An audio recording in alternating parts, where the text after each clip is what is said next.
You are 42. Your paycheck hits at 8:03 in the morning. You are sitting in a conference room pretending to listen to a man explain quarterly priorities. Your phone buzzes once under the table. Direct deposit, $3,418 after taxes. 10 years ago, that number would have changed your whole week. Today, you look at it for 2 seconds and turn the screen face down. Because by lunch, your portfolio has already made more. Nobody in the room knows this.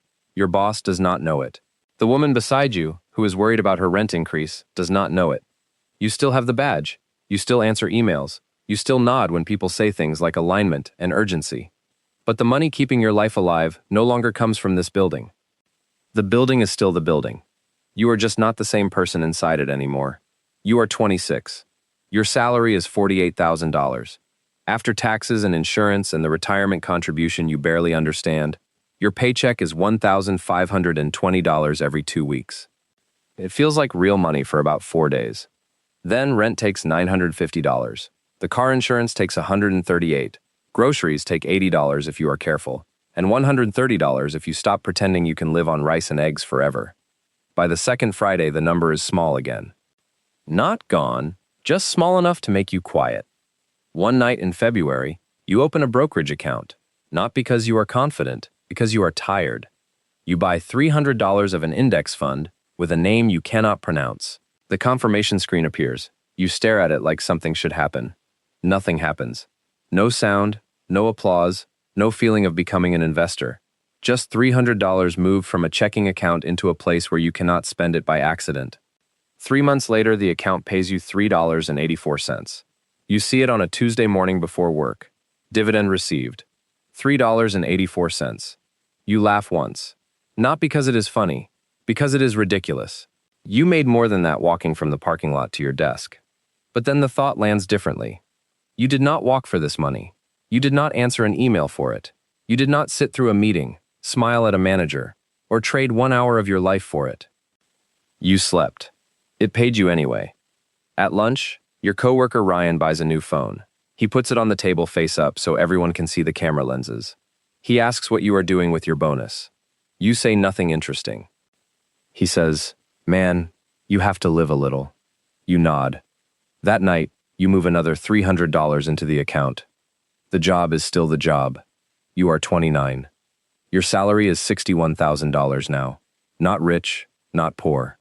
The middle place where people stop worrying every second and start wanting things they cannot quite afford. Your account balance is $38,000. Most of it came from your paychecks. Some of it came from dividends.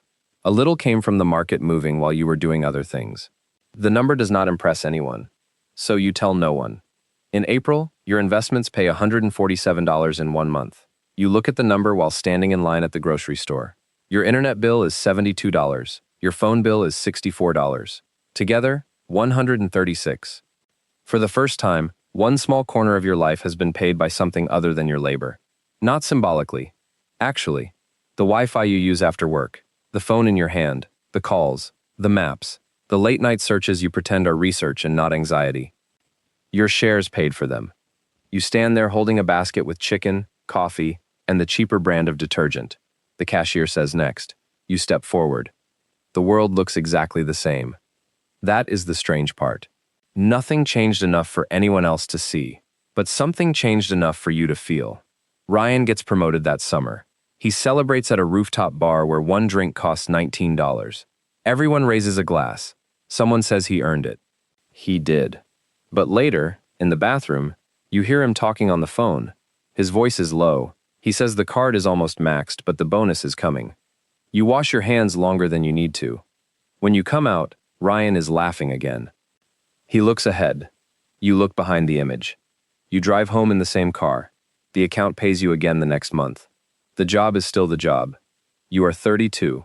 The account is $126,000. You know the number because you check it every Sunday morning with coffee before anyone texts you, before the week starts asking for pieces of you. Your investments produce about $520 a month now. Some months more, some months less. $520.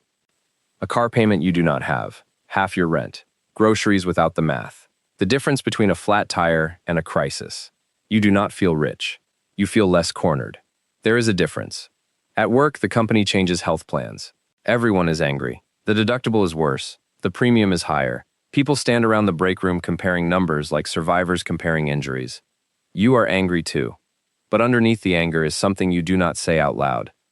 If this job disappeared, you would not disappear with it. Not immediately. Not anymore. That thought scares you because it feels disloyal, like you are cheating on a system that has been allowed to own your fear. In November, your manager asks if you want to apply for a leadership track, more pay, more visibility, more weekends. The old version of you would have said yes before he finished the sentence. This version asks for time to think. Your manager blinks.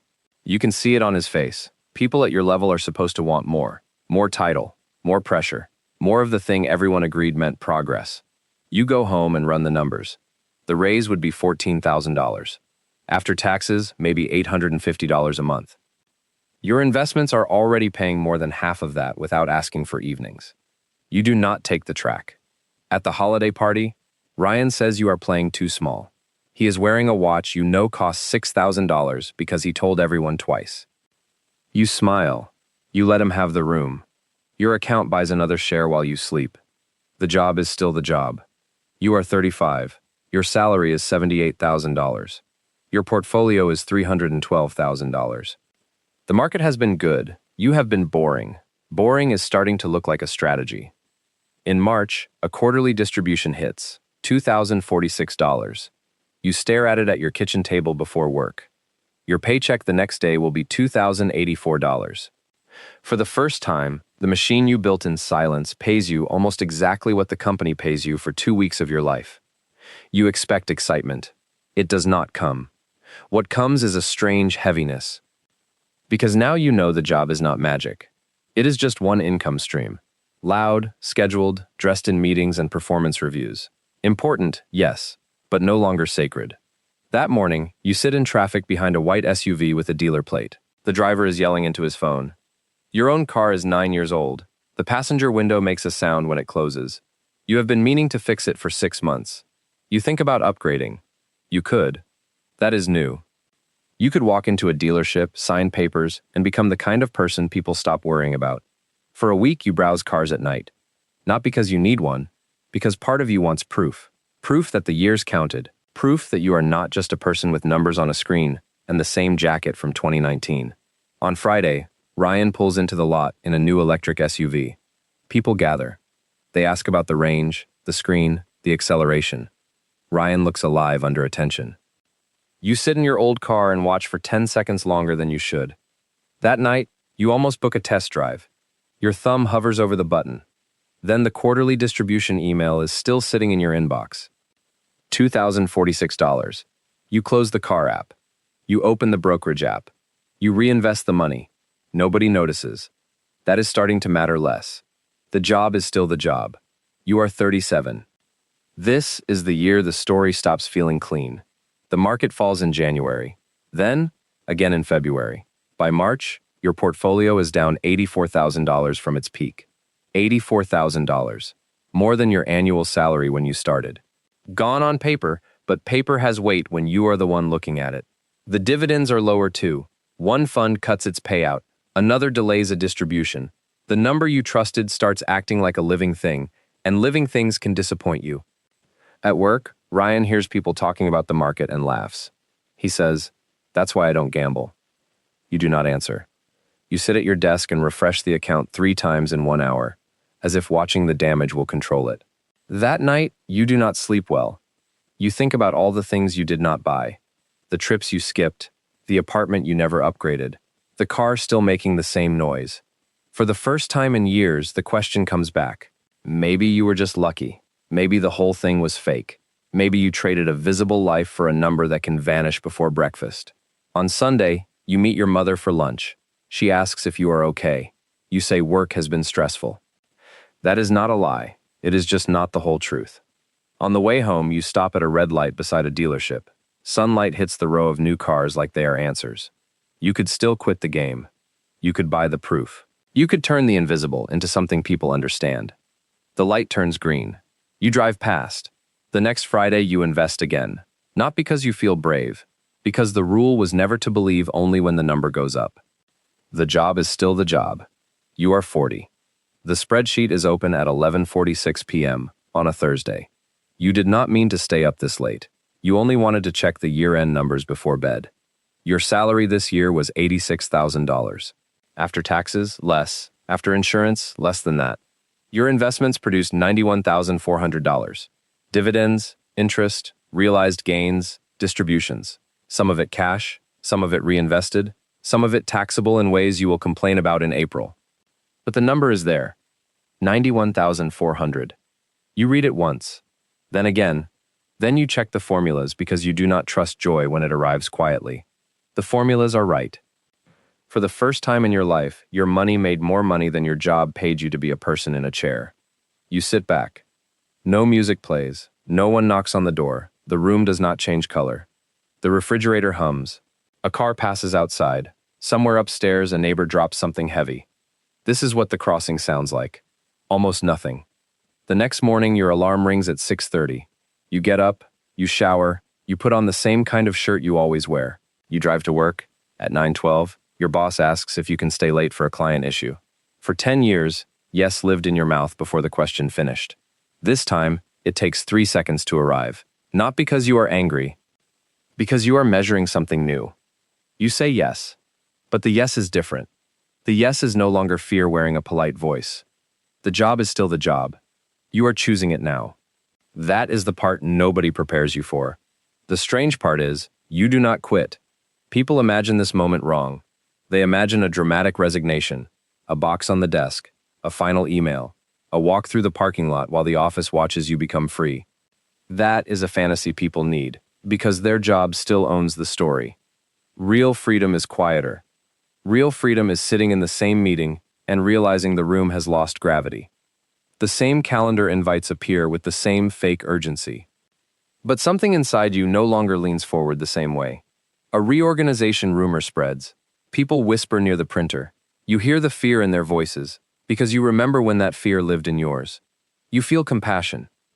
Not superiority. Never superiority. At lunch, Ryan talks about needing a raise. He says everything costs more. Mortgage, car, private school, the trip they already booked, the life that looks successful from across the table. He asks if you are worried about layoffs. You say, a little. It is the kindest lie you tell all year. He nods like you are in the same room. You are not. The building is still the building. But one of you needs it to hold. You are 42 again. The paycheck hits at 8:03 in the morning. $3,418 after taxes. By lunch, your portfolio is up $4,200. By the end of the week, it may give some back. You know that now. You are not naive anymore. But the larger truth does not move with 1 week. The machine is bigger than the paycheck. The thing you built quietly now has more earning power than the place that taught you to ask permission. That afternoon, your boss calls you into his office. He closes the door in the careful way managers close doors when they want the moment to feel serious. He says there may be changes next quarter. He says nothing is final. He says your work is valued. You watch his mouth form the words that would have rearranged your nervous system 10 years ago. You feel your body waiting for panic. It does not come. You nod. You ask 2 reasonable questions. You leave the office. At your desk, you open a blank document and type 1 sentence. I do not have to be here. You stare at it. Then you delete it. Not because it is untrue, because you do not need proof anymore. That evening, you drive home at the same time as everyone else. Brake lights ahead of you, talk radio low, a paper coffee cup in the holder. Nothing about the scene looks like freedom. That is why most people miss it. Freedom does not always look like a beach. Sometimes it looks like traffic that no longer owns you. Sometimes it looks like a meeting that cannot scare you. Sometimes it looks like a paycheck that used to be the whole engine and is now just one more deposit. You park in the driveway and sit there for a minute. You think about the first $3.84. You think about Ryan's phone on the lunch table, the rooftop bar, the car app, the red light outside the dealership, the $84,000 drop, the night the spreadsheet finally told the truth. For years, you thought the goal was to stop working. It wasn't. The goal was to stop needing work to decide who you were. The day your investments make more than your job, nobody claps. Nobody notices. You still have emails in the morning. But something quiet has ended. The race between your time and your bills is over. The building is still the building. The job is still the job. You are just free before you leave.